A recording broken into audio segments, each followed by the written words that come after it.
Fala pessoal, esse é o Em Busca do Alcançável, eu sou o Jorge e hoje eu quero abordar um tópico um pouco diferente do que normalmente eu trago aqui para o canal.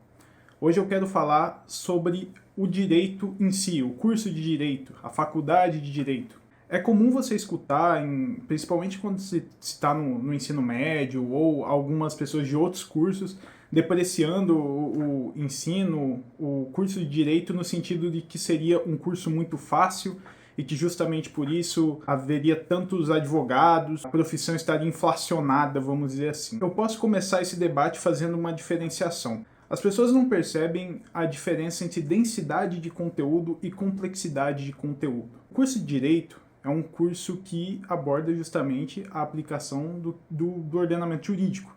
E esse ordenamento jurídico ele vale não só para os advogados, para os juízes, para os operadores do direito, mas vale para qualquer cidadão. Então acaba que a quantidade de leis, a quantidade de conteúdo que tem que ser absorvido por esses operadores para que justamente possa se perfectibilizar esses direitos é muito grande. É muito diferente, por exemplo, de um curso, de uma faculdade, de uma profissão que tenha uma complexidade no seu conteúdo em si. Claro que o tema complexidade de conteúdo carrega uma subjetividade. O que é complexo para mim pode não ser complexo para você. Mas é fato que o melhor exemplo disso seria as engenharias. As pessoas têm uma dificuldade em aprender, absorver o conteúdo de engenharias, os cálculos, enfim, porque é um conteúdo por si só complexo. Mas, ao mesmo tempo em que é um conteúdo complexo, é um conteúdo em que nós podemos carregar axiomas. E o que são axiomas? Axiomas é o que a gente chama de verdade absoluta. Tá? E no cálculo, o melhor exemplo disso é poder carregar axiomas no cálculo, talvez na química, enfim, eu não sou da área, eu não vou falar, mas no cálculo é possível. Desde que nós conhecemos matemática, 2 mais 2 é 4. Esse axioma ele não pode ser adotado, por exemplo, no estudo do direito. Por quê? Como o direito é justamente a aplicação de um ordenamento jurídico, ou seja, a perfectibilização de direitos, eu tenho que acompanhar a dinâmica de uma sociedade, a dinâmica de um coletivo. Por isso também que o direito ele é dinâmico e ele não é igual em todo mundo, diferente da matemática, que justamente por carregar axiomas, ela é igual em todo mundo. Essa ideia as pessoas não percebem na hora de realizar essas críticas. É fato que se eu tenho um diploma jurídico, eu tenho uma lei, é de se esperar que todo cidadão que leia aquela lei entenda. E não só alguém que seja formado em direito. Porque senão a lei não teria sentido. Se a lei é feita para todos e aplicada para todos, por que eu faria um texto complexo ou deixaria ela pouco inteligível para que só quem tivesse o conhecimento determinado entendesse? Isso não faria sentido. Então a lei é para ser interpretada e é para ser adotada por todos. Essa é a principal diferença entre densidade de conteúdo e complexidade de conteúdo. Se de um lado um conteúdo é muito complexo, ele é difícil de aprender, ele é difícil de absorver, quando eu falo de densidade de conteúdo, ele pode ser um conteúdo de fácil absorção, de fácil compreensão, fácil entendimento. Mas a quantidade desse conteúdo é a dificuldade daquela profissão, daquele curso, que é o caso do direito. Ali naquela prateleira tem alguns livros, e aquele último, bem grosso, no final, é um manual, volume único de direito civil. Aquele manual tem quase 2.000 páginas. E mesmo assim ele não aborda tudo. Ele fala, como é um manual volume único, ele fala de uma forma geral. Entendeu? Existem manuais para subdivisões do direito civil. E só aquele manual tem 2.000 páginas. O direito civil é apenas um dos subtemas, subtópicos do direito em si. Entendeu? O direito como um ordenamento, ele é uno. A gente tem essas subclassificações justamente com uma finalidade didática, para que facilite o aprendizado das pessoas. Certo? Bom, então eu expliquei qual é a diferença entre essa densidade, essa complexidade de conteúdo, e daí você pode partir da seguinte presunção. Bom, então direito é fácil, eu só tenho que acumular todo esse conhecimento e aplicar, ou na hora de realizar algum procedimento, eu simplesmente consultar e aplicar. Não é bem assim. A questão é que esses direitos que chegam ao cidadão, ou seja, que você lê, você interpreta, ele é o que a gente chama de direito material, tá? Agora, a forma como você aplica esse direito, nós vamos ter uma coletânea de procedimentos em que pode perfectibilizar a realização de tal direito. E é aí que entra o detalhe. É aí que eu posso diferenciar a atuação profissional de cada pessoa.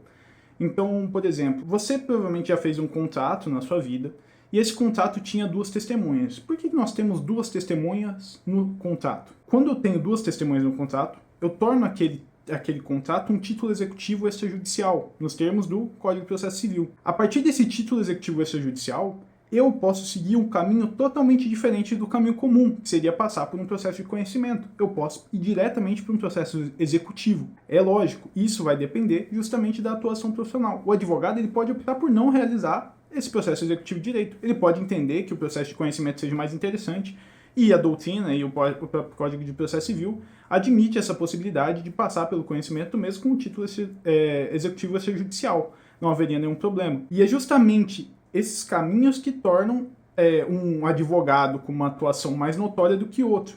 A forma como você manifesta, você molda o direito que está estampado lá na lei para um juiz, para um membro do Ministério Público, no caso de um procedimento investigativo, como você aplica esse direito num procedimento administrativo em que você vai estar lidando diretamente com a Fazenda Pública, aonde você vai postular esse direito, questão de competência, tudo isso é o que torna a atividade do advogado, do membro do Ministério Público, do juiz, atividades complexas. Então, a gente tem uma grande quantidade de conteúdo, nós temos uma grande densidade de conteúdo a ser absorvido, mas nós também temos vários caminhos a seguir na hora de perfectibilizar cada um desses direitos.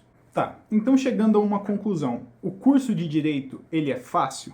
Olha, eu diria que o curso, a faculdade em si, ela tem uma facilidade maior de ser finalizada do que os outros cursos, justamente pela inteligibilidade do conteúdo. É um conteúdo fácil de se entender, tá? Salvo algumas exceções, óbvio, por exemplo, se eu for estudar ICMS é um caos.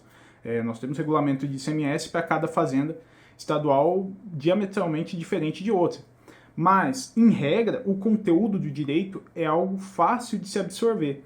Então acaba na faculdade que, por exemplo, se eu tenho um semestre de direito penal e eu tenho duas provas, a N1 e a N2, por exemplo, eu vou ter pouco conteúdo para absorver, tá? Para fazer aquela prova. Acaba facilitando bastante a finalização do curso, porque é um conteúdo de fácil absorção. Agora, se eu falo de um concurso público, onde eu não vou ter só uma prova de direito penal para fazer num dia. Não, eu vou ter uma prova, por exemplo, se eu falar de carreiras da magistratura, advocacia pública, Ministério Público, nós vamos estar falando de uma prova aí com mais de 14, 15, 16 subtemas do direito que devem ser aplicados ali naquela prova, numa prova de 100, 150, 200 questões. É uma situação completamente diferente. É aí que você percebe o nível de densidade de conteúdo. Para você ter uma ideia, se eu fosse somar alguns manuais de, sei lá, 12 matérias, eu ia passar facilmente das 10.000 páginas. Isso fora a jurisprudência, fora outros estudos complementares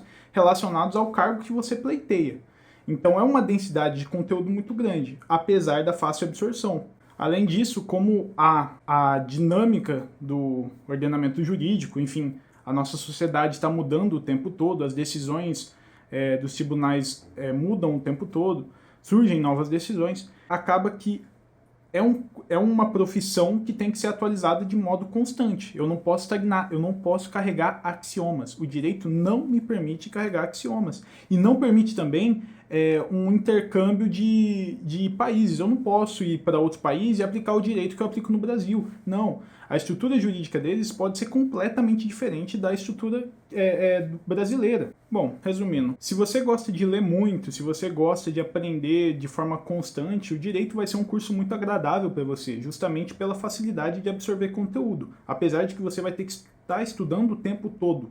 Um advogado, um juiz, um promotor que acha que vai parar depois que chegar na profissão, ele está iludido, ele vai ter que continuar estudando o tempo todo. Se você gosta de ler, se você gosta do aprendizado constante e um aprendizado fácil de absorver, o direito é ideal para você, tanto no curso quanto na atuação profissional.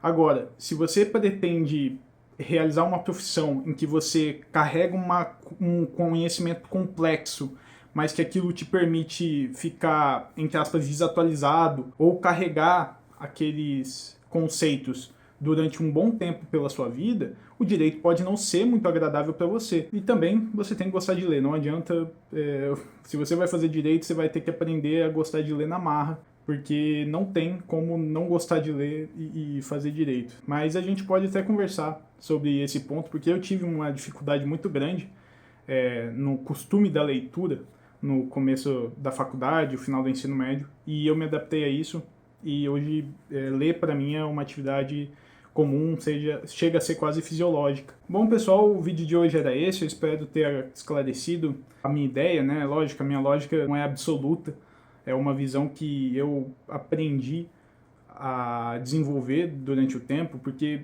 eu acho que não só eu, mas vários acadêmicos de direito, às vezes até profissionais, escutam essa frase de que direito seria um curso fácil, de que a profissão está inflacionada justamente, talvez, pela facilidade, enfim, formas de depreciar, na verdade, a profissão do outro. Isso acontece justamente porque as pessoas, às vezes, não entendem essa diferença entre o aprendizado de fácil absorção e o aprendizado de difícil absorção. Se você gostou desse vídeo, deixe seu like, se inscreva no canal, acompanha meu trabalho aqui no YouTube, também tem meu Instagram, que em breve prometo deixar ele mais ativo, com bastante conteúdo de direito também. É isso, pessoal, um abraço.